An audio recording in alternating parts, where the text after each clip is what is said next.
Hi there, Blind Prime here, and welcome to Blindbuildz. I hope that you're having a wonderful day. I know I am. Been a fun day so far. And today we're going to be talking about a coffee truck. Here it is right here. We've got the little torn up front of the box. Turn that around, turn that around. There we go. I'm pretty sure one of those ways is the correct way for the Lego Friends coffee cart. It's a neat little vehicle, and I wanted to share it with you today. This is a gift from a channel subscriber and friend, CCS's. He randomly comes by with just the odd Lego set that he wants to build, but doesn't really want to take care of afterwards, so he just kind of builds it and throws it at me. And so that's what we got today. We got another fun set thanks to CCS's. Today's set is a Lego Friends set, which we've talked about in the past, but I've never really built a Lego Friends set the correct way. So boom, first time for everything, right? I also have a Lego Rocket Raccoon, and he is here for size comparisons because, you know, he's got the little bitty legs. He's got the child legs to him, and that can give you an idea of what's going on here. All right, well, yeah, wish he would stop falling forwards, but you know, can't really help that. Rocket Raccoon is not known for his stability. All right, nuts, and I dropped something else. So let's get into today's video, and we're going to talk about it from the blind perspective. We'll talk about its pros and its cons, and my overall thoughts and feelings on it, and whether or not I'll actually keep the shape or kind of transfer it into some other build. Because sometimes I like to do that with these. I like to move it into a different build. First off, though, I want to talk about something that I discovered with Lego Friends. So let me grab a transformer from my shelf back here. I've already got Jazz set off to the side. He should be just right here within easy reach. Jazz? No. Jazz? Is that you? No. Jazz, where did you go? Jazz? There you are. Okay. All right. Here is Jazz. And I wanted to mention that I discovered this randomly. So we've got this Lego Friends figure right here. And if this Lego Friends figure were to stand beside the Jazz car, you would see that they can look over the top of the car with their eyeballs, but their mouth and chin is below the edge of the roof. Their hand is about the right size to open that door. And if you folded their legs, you know, you were to imagine them sitting, you can totally see they would sit in there. And ooh, it would actually look pretty good, pretty close to how you would sit in a car like that, because your butts are actually really close to the road whenever you're in one of those low cars like what Jazz is here. But this is the closest to 1 inch scale. It's slightly over 1 inch scale, or at least the scale that the Chug scale transformers are in, but it is really close. So my suggestion is, if you are a person who's trying to set up dioramas and stuff for your Transformers Chug scale, and you are looking for action figures to put in the back, like we remove their hair, we just take the hair off, and there you go.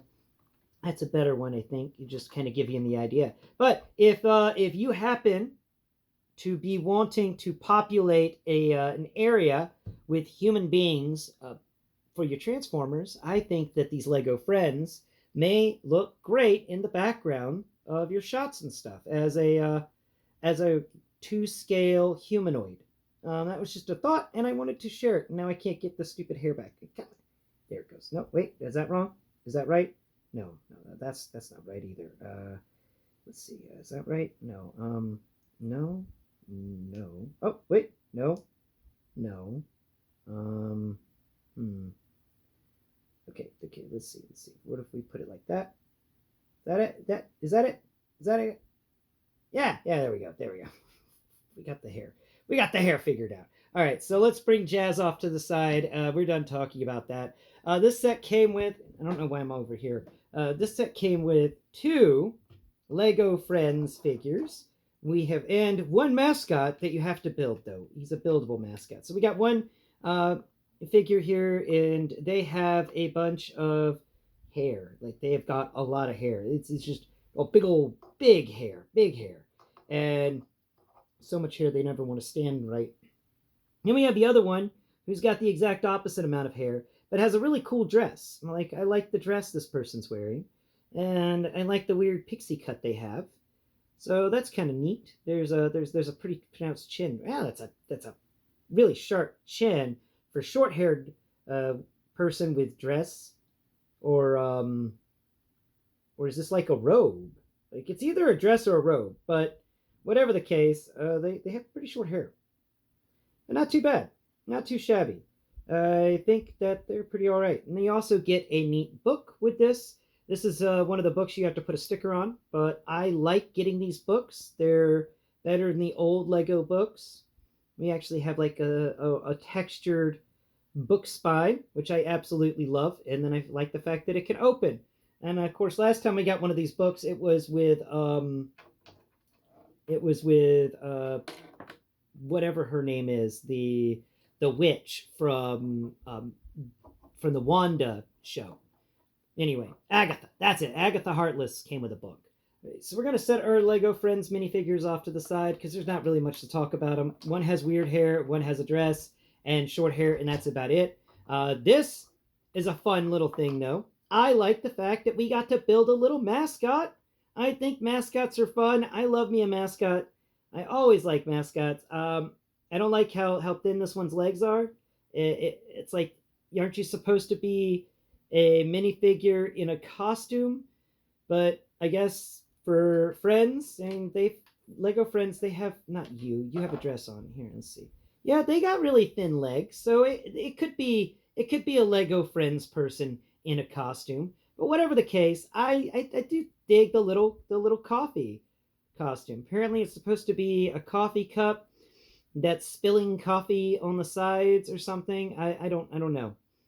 I think it's I'm not sure exactly what it thinks it is, but nonetheless, it's a mascot, and I'm always down for him. And I like the chef's hat. It's got the ridges, it's got a little texture, and then they did one of those reverse rounds where it's got studs, but on the reverse side of the brick there is a tile, reverse tile.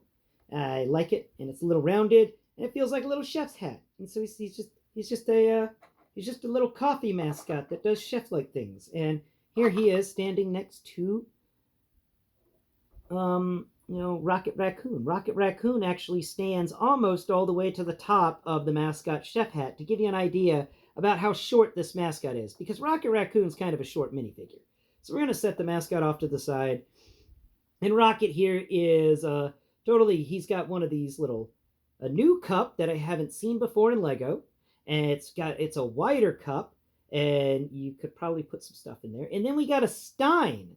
Not a stein, kind of a stein. It's got a handle on the side, but it's got a little thing like a wine glass at the bottom. It's got a little leg, and it flares out, and then it's got some whipped topping inside of it. So it's pretty neat. Apparently, it's also got something in it already to make it seem like it's a glass cup filled with liquid.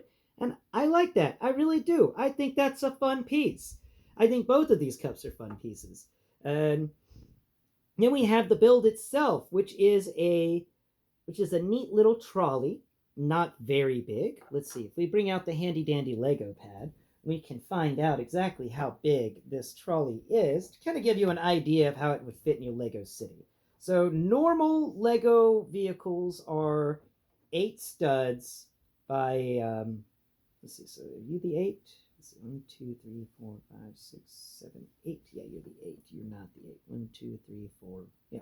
Okay, so usually Lego build vehicles are 8 studs wide. And here we go with, oh no. Oh, good. I didn't really knock anything around. So, this thing at its thickest is about 6 studs wide. No, 7. 7 studs wide at the thickest. Now, yeah, that seems about right. Now, the thinnest area of it is there, and that is sliding over here to the side. There we go. And we've got 1, 2, 3, 4 studs at its thinnest. It's not a very wide vehicle at all. Height-wise, it's not very tall either. We've only got a height of about 8 studs. 9 studs, actually. So a height of 9 studs at its tallest. And, there's the cappuccino machine. And the cappuccino machine comes out to be 10 studs, actually. So the cappuccino machine needs more clearance. And this is, actually, no, that's a dog. There's a little dog that comes with this. That gets you and your little dog, too. Speaking of Agatha the Witch, it's a neat little dog. It's got a big old head. Maybe it's a Chihuahua. Maybe it's something else. But I'm leaning more towards weird Chihuahua because of the giant head. But we still get a dog in this set. So I'm going to set the dog off to the side. Other things we get in this set. We get another one of those wide cups that's wider at the top than the bottom. Then we get a piece of bread that's all sliced up that you can put on a stud or on a plate or something like that. That's really nice. That is a piece I've never come across before. I like the bread piece. Then we have over here, we've just got some, no more cups there. Let's see, any more cups? Any more cups? We've got some cookies inside of a jar and no more cups. And it only came with those cups. So we got 2 big cups and then the 1 single glass cup. But that glass cup is just worth it. That thing is awesome. And coming in here, there's not much going on in the front area. We've got a little steering wheel and a little area for a character to sit, but not really much else. And there's not even doors on the sides. Like the minifigure just has to squeeze in as best as possible. Then on the back area, it's not really much going on back here. We've got 2 studs that they can stand on. What is that? That's a bone for the little dog. You get a bone, little dog. It's an area that's 2 studs wide, but it goes back by about 5 studs to be kind of a back kind of a bed. Yeah, it's a bed of a truck, really. This is one of those 3-wheeler trucks. So there's got a front wheel and then 2 wheels in the back. They're all small wheels. I distinctly remember seeing this vehicle a couple of times in old Mr. Bean episodes. Like, he kept running that poor guy off the road who had the weird trike, and it would just kind of collapse on the one side. Because it's a tricycle vehicle, and those are all dangerous. Tricycles are dangerous vehicles. Unless the big wheel and the single wheels in the back and 2 wheels are in the front. Those are less dangerous, but still dangerous, but not as dangerous as motorcycles. Around the back, we've got a couple of lights that are etched in there, a little couple of studs, and then on the front we've got 1 big light that is in the very center. There's not really much more to talk about it. I like it. I like the little drink dispenser bit that's here. We've got pressure gauges, apparently, according to CCSs who built it, and it's a little place to refill beverages. And then beside it, you got a little place where the cookies can be stored. So this thing, I think, would work great if it's re-engineered slightly and put inside of another structure. This makes a nice little juice bar area for a structure, or just a nice little drink cart for maybe a Formula One racetrack that I possibly am turning my city into at the end of this year, depending on how many Formula One race cars I get. But thank you all so much for watching today's video. I hope you enjoyed it. I mean, I enjoyed this little vehicle. I think it's kind of fun. It's definitely got some quirkiness to it, but it's also got some style. And I think that was what's up with the Lego Friends stuff. It just had some style. So definitely a neat buy, especially for those unique pieces, because those pieces are a lot of fun, and I can't wait to integrate them into my Lego city. But thank you all so much for watching today's video. Please like, share, comment below, subscribe, and let me know what you think about this set. Let me know what you think about the Formula One race cars coming out this year. And yeah, I love to hear from you. Until next time, bye-bye for now.